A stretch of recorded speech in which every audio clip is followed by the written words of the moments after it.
Today I'm joined by a very special guest on Shady Sports Network, Mr. Charles Headen. Charles, how you doing today? I'm good. How are you? I'm doing good. So obviously this season has been crazy with the Frisco Fighters. You guys are 4-0. You seem to be dominating everyone you play. Well, what do you think's been working for you guys this season? The biggest thing I would say is we all been buying in.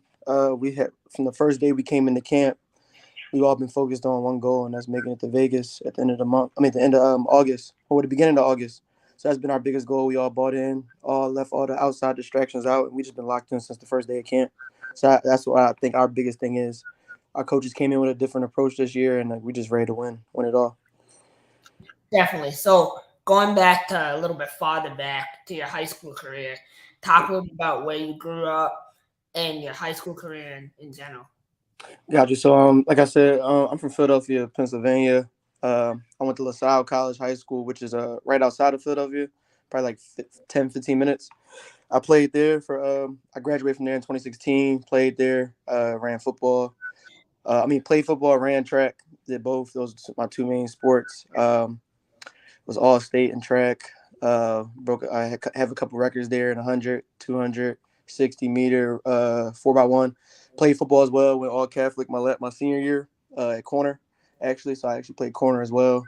And then after there, I graduated and I attended Shippensburg University in the PSAC Division Two. So that's where I was at next. Yeah, so Division II football is really interesting because there's a couple D2 guys in the NFL. You have Deontay Harris. Yeah. He's returning for the Saints, and then you got a couple guys there now, and there's over 50 D2 players. So talk about playing D2 ball and how it was, how the environment was at the school in general. Well, I love D2 ball. D2 ball, a lot of people like underestimate it. There's a lot of good players in D2 ball, like even beneath that D3. But D2, I can speak from experience just playing there. D2 has a lot of ballers, especially at the skill player position, even obviously at the line and the trenches too. But I can speak from experience a lot, going against different DBs, going against playing with certain receivers, playing against other receivers. D2, it's different. You really gotta love it. It's not the same as playing at a big like Power Five or FBS school, but at the same time, it's the same game. It's all the same game. And at the end of the day, like they always say, that you can ball, they'll find you. So D2 was great. I was there from 2016, well, fall 2016 to I graduated in fall 2020. I didn't play fall 2020 because, as you know, in 2020 they canceled Division II across the country just because of the COVID. So I played there for 3 years, had three good seasons. Redshirted my first year, played three good seasons after that. Loved it there. We made it to my first year on the field, so my redshirt freshman year. We made it to the quarterfinals of the NCAA Division II playoffs and lost in the first round. So that was cool just to be on the selection show. I think we were the fourth seed in our region. I think we were Region 1, so that was pretty cool. Had a good career there. Played receiver. Did some kickoff return too. Started my career outside receiver, and then once we had a coaching change after my first year on the field, I went to slot and played slot. So I've been playing slot ever since. So um, Division 2, I think, is still getting better every year. I wish it still had more eyes on Division 2, but I think it's getting better every year. It's developing. Scouts are starting to realize that, and you got more scouts going to these D2 schools. So I think Division 2 is just on the rise still to this day, and especially I can speak from experience. Like the PSAC is a really good conference in Division 2. Like there's a lot of players in there that come out of there. There's a lot of players that start in the PSAC and go Division 1. Like so, I would say PSAC is a really good. There's other good conferences too, obviously, but like I said, I played in the PSAC, so the PSAC is a very good conference in Division 2. So after going to Shippensburg, you transferred to SMU for your final year of eligibility. And I believe you played under head coach Sonny Dykes. Yes, sir. So obviously, Coach Dykes is a national hero now after Yeah, taking you to the Final Four. So what about Coach Dykes makes him special as a man? I think he's a genius. He's a really good coach, really smart coach. He knows a lot about the X's and O's on offense and defense, and the biggest part was he's very good with special teams. And obviously, what people always forget when you play football is it's not just offense and defense. That other third of the sport is special teams. Special teams is very important. That could change a game in many different ways. Like when at my year at SMU, we had plays where we were down. I can remember one we played against Navy in at Navy, and we had a kickoff return that was crucial in the game that we returned. And, like stuff like that, you just don't think of being important, but that third part of the game is so important, special teams, and that's something that like, he really took pride in. Like everybody playing special teams, like starters, backups, walk-ons, whoever it was. Like special teams will get you on the field. Special teams, you make plays on special teams, they'll get you on offense, they'll get you on defense, they'll get you to where you want to go. So I think he was just a real good coach. Obviously, he put together a really good staff too. So our staff was a great staff. Obviously, I forget what we finished ranked that year, but at one point I think we were as high as like 16th or 17th in the country that year. We had some losses at the end of the season, but he put together a great staff along with himself, and recruited really good. Obviously, is really important to recruit in like the DFW area. Being down in Texas is so much different. Like recruiting down here is really big, and you can get some really good players to come to Texas because it's a popular area that people want to go to and go to school to. So SMU is one of the most respected, I would say. I mean, they were really respected back in the day, and they're known for the scandal they had and everything.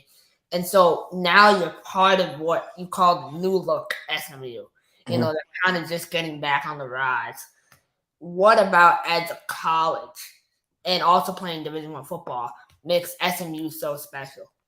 Well, the first thing obviously is just anybody can tell just from knowing about SMU is the location. Like, is the perfect location. Like the DFW area, specifically Dallas, right there is a perfect place to be at. Like football or without football, like it's a great area to get a job in. It's a great area to start a family with, and it's just a great area. And then Texas as a whole is a football state. So, and then Dallas, as you know, got the Cowboys, so America's team. So it's just so much.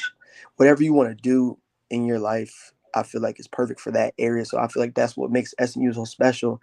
And as you can see, the last 2 3 years, we've got so many recruits because of it. Because it's an easy pitch to kids. Come come play for Dallas. Come play in Dallas. Like who wouldn't want to come play in Dallas? Where you're gonna get a great education, a great football play, a place to play football at, and obviously, and we've had success too. So that's the other thing. Like, and it all goes together. It's kind of like a no brainer to want to come play here. So Definitely. You know, my dad lived in Dallas for 30 years, so it's kind of close to home in that way. So you after SMU, I believe, what was the NFL interest like? Did you have anything with any teams? a little bit, not much. Leading up to my pro day, I really didn't have any, just because obviously I didn't play as much as I did when I was at Shippensburg. But after that, I knew that it was gonna be tough for me to initially get into the NFL. So I just focused on my pro day. Just got bigger, stronger, faster, all that. Everything that obviously you have to do getting ready for pro day. Trained at APEC in Fort Worth. So I moved from Dallas to Fort Worth. It's like 45 minutes west. Trained out there. Um, trained out there. Had a good 8 to 12 weeks out there, and then I ended up had my pro day at SMU. I had a really good pro day. Ran 4.42 laser, jumped 39.5 in the vertical.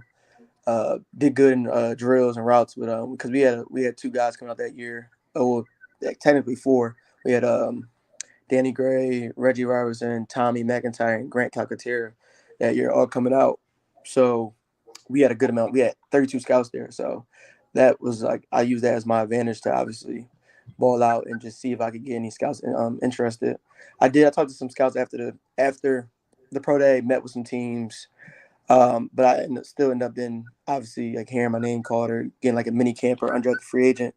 So after that, I ended up going to a camp. One of my coaches actually told me that Saskatchewan Rough Riders in the CFL was interested in me, the GM. So I went to their camp, ran a 40 again there, did one-on-ones, drills, and I actually ended up getting signed the same day as the camp. I was one of two guys that get signed. So I ended up flying out there 2 days later. Camp started on Monday. I was out there for a little bit, and then I ended up getting released from there and came home. Just got back to work to start training again. Training. That was about it. And then until we lead up to now, I signed with Frisco in December. So other than that, I did some XFL workouts, USFL workouts in between for the draft. I thought I was gonna get drafted in the XFL draft because I talked to a good amount of teams. I actually worked out like 1-on-1 privately for a couple teams, but it didn't end up getting a call there either. So I ended up talking to Coach Beck and Coach Coles from Frisco, and I decided to end up going there instead of I had some other opportunities to go overseas and play. And I decided to stay here just because of the connections, and IFL has a lot of connections with some of the bigger leagues. So I thought it would be smart to stay here, and I could stay in the DFW area. So I decided to stay with Frisco and play here. Definitely. So, you obviously play for Frisco now. Yes, sir. So, question to you is, I've been talking to a lot of people about this, and the IFL. I look at the level of play in the IFL, right? And Mm. I hear the USFL is supposed to be a league up from the IFL. But I watch and I see so many players in the IFL that are better than those in the USFL. So, what do you think the difference between the two leagues are and the skill level? Um, the skill level, just from watching, obviously I haven't played in that league, so I can't really say too much from experience. But I can say the biggest thing I can say is obviously like you got names, like some bigger names, some bigger school name guys in the USFL.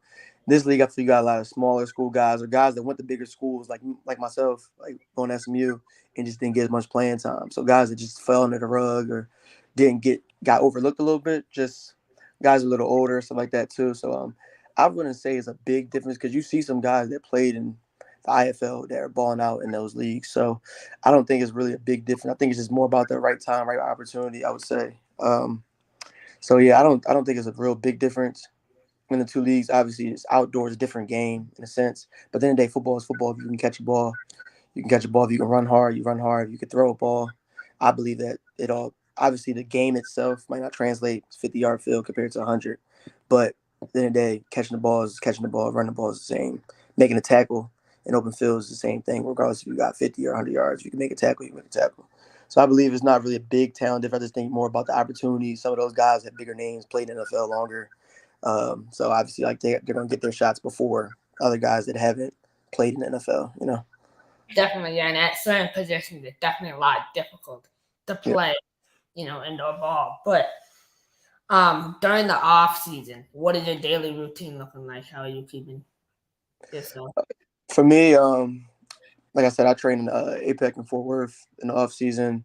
So this past year, I'm training Monday through Friday, basically Monday and Tuesday. Like I try to do speed work like 2 to 3 times a week. Lifting, we lift like 4 out of 5 times. Wednesdays are our active recovery day where we do like active recovery. Like we don't take a complete day off, but we do some stuff. Uh, at APEC, we take a different approach. So a lot of the stuff we do, like I don't know if you're familiar with it, but Pat Mahomes trains there. Jalen Hurts trained there in the past. So we do a lot of different stuff. If you ever seen their social media, is like we do a lot of stuff that's different than like the typical, I guess, place that someone would train in the off season. A lot of it's centered around more specific stuff for your sport, which is good actually. That helps you out a lot, and I feel like it's actually helping me a lot with the season I'm in now because obviously once you don't get drafted in the NFL, you have a long like guys train for a long time without playing. Playing shape is totally different than training all year round. So I think APEC did a good job of not with just me, with just anybody that's in the same shoes that I'm in, of keeping you like healthy, because off season is only 3 to 4 months, but for me and a lot of other guys, our off season has been a year straight. We're just now in season when guys, did their pre-draft for 8 to 12 weeks, got drafted or undrafted, whatever it was, and then went to camp, and then they were from there on. But guys like me and other guys like me, we didn't get picked up, and we were just doing workouts all summer trying to get a team to pull the trigger. So I think it's different for everybody, but I think APEC does a good approach of making everybody's situation different and helping them stay healthy. That's the biggest thing. Like if you have to train for a year straight, you got to be able to stay healthy and continue to improve that whole year and still stay ready for a shot because as a free agent, your call can come at any moment. So Definitely. So you just jumped on the scene with the Frisco Fighters. A lot of people when they first play indoor, they have a learning curve, and there seemed to be no learning curve for you. You just jumped right in and kind of got. I mean, you lead the league in kick return yards and touchdowns, which is incredible for a rookie. How have you managed to be able to do that? it's crazy because during camp, I've like was struggling a lot during camp just because it's obviously a different game, and you can even ask my coaches. I had a tough time in camp just because it's different, and I was just struggling to learn it. And obviously, coaches told me that when I first signed it, it's going to be a learning curve. No matter how good you are outdoor, is guys that came from the NFL that went to the IFL that struggled because it's a different game. It is obviously it's still football, but I just struggle with some things that were important about like things that make this game unique and different. I struggle with some of those things. I struggle with just little things, but as camp went on, I started to get more comfortable, and then honestly, I saw it myself. I didn't really feel real comfortable until probably the week after camp when we first started practicing for our first game of the season, which we played Green Bay Blizzard in Green Bay. I finally started to get comfortable with it. That's when I stem account. So I would say the biggest thing with me was what helped me get through everything and helped me to the success I'm having now is my teammates and my coaches, because I was struggling a lot, and obviously playing the game for so long, you don't think you would struggle in a camp when you look at it as football, which it is. But um, I would say for me, well, all my success comes from my coaches and teammates, just because a lot of them we got some veterans on the team that played this game. We got coaches that played for so many years that were some of the best players to play in the league. I got teammates that been in this league for 2 or 3 years, and even some second year guys that were in my shoes a year before that I just talked to. Like I'm pretty close with everybody on the team, and pretty close with my coaches too. So I'm able to just like talk to them, and they would help me a lot. And kickoff return wise, I would say obviously still like we have a really good scheme. Our special teams coach, Coach Close, is a really good coach. Um, Me and him are pretty close just because we're from the same hometown. We're both from Philadelphia, so we both play in the same conference too in college. So that's pretty cool. So it's easy to like I know it's easy to relate to him and vice versa. Like I said, we have a really good scheme, and obviously indoors 8-on-8 football. So my job is obviously out of all the other guys is the easiest. They have the harder parts of this job. That's why I give them all the success because they're the ones lining up the blocks. My job is just to follow where they go and score from them. So it looks like it's easy for me, but in reality, like they're making it easy for me just by doing like us handling as a team and getting it done. So like I said, I give it all to my teammates and my coaches. Without them, obviously, I wouldn't be able to be in a situation right now. And we still got so much more to go. Obviously, 5-0 right now, first in the league, first in the power rankings. But we got so many more games to go, and just we got so much more we can do. So, me, we're trying to continue to do what we're doing and just keep working. For sure. I mean, you guys are just like balling out right now, and it looks like. I mean, obviously, like I don't want to say this because I'm a Pirates fan, obviously, but I mean, I'm excited for you guys to come and play us at home. Yeah. So, obviously, with your performance, I assume that you're talking to a couple outdoor teams right now after playing the way you have. Yeah. Right now, I wouldn't say I'm not. Like obviously I still have an agent, so like a lot of my agent's actually like doing a lot of that behind the scenes. Um Obviously right now my biggest focus is trying to get a championship. Obviously, like my coach has always told us from day one in the IFL, this is a league that everyone's obviously trying to get up. Everyone's trying to get back outdoors. Everybody's trying to get to the next level. But scouts are going to come to the teams that win. So if we win, we're going to have scouts at our games. If we win a championship, the first team that scouts are going to look at is the Frisco Fighters.